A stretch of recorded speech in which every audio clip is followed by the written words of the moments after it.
Alright, so let's get started.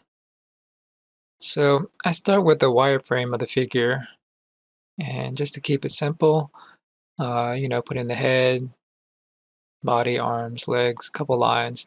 And this is just to get a sense of the proportion and how it's going to fit on the page. You don't want it to be just this big head that takes up half the page. I'm going for a full body here. And after that, I'm starting in here with the head. Do the face detail to get started. And what I did was I sent the wireframe layer to the back, and I made a new layer, and I made the wireframe layer a little bit lighter. Now I'm working digitally in Clip Studio, but this process could be used in any drawing program, such as Photoshop or Krita or whatever you'd like to use. If you do it on the iPad, same thing.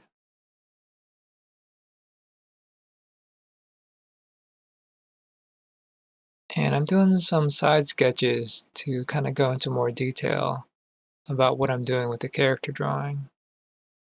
And here I'm drawing a face. It's a lot of different ways to draw faces and heads. I usually start with oval and then I put a midline in. Some people do an oval for the face and then do the head case in the back. You definitely don't want to forget that the shape of the head is like that. You have the front and then you have like a back portion where the brain case is. And when I draw the torso, I do the same thing almost as when I draw the head. I draw the center line and kind of build out from there.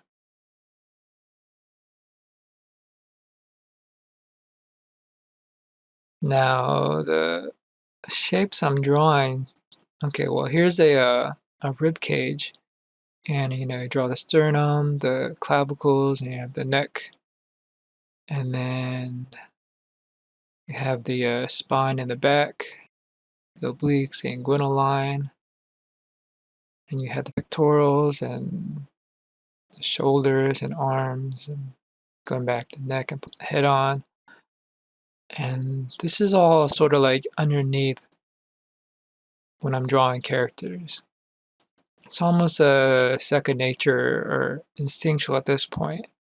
And if you want, you can include a whole figure underneath and draw the clothing and the variations on top of that. Sometimes I do that. They do that a lot in character design. They do that especially in fashion design. Sometimes though, I like to just draw the figure and the character as one thing.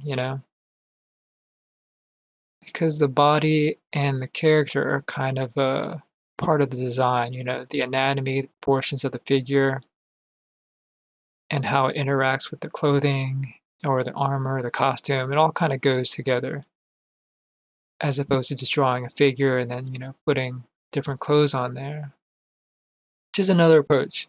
There's different ways to approach doing character design and different ways to approach doing drawing figures. And a big point of my class is that you can do whatever you want. You need to find your own style and your own technique. But it's good to learn from other people and other people's techniques. You may discover new ways to do things that you can incorporate into your own workflow. And for me, I like to draw these sort of like loopy organic lines because the body is, fairly organic. So sometimes I draw the figures a little too thin, or after I draw them, I want to make them a little wider. So I went ahead and stretched them out. And that's it for getting started. And I turn off the back layer.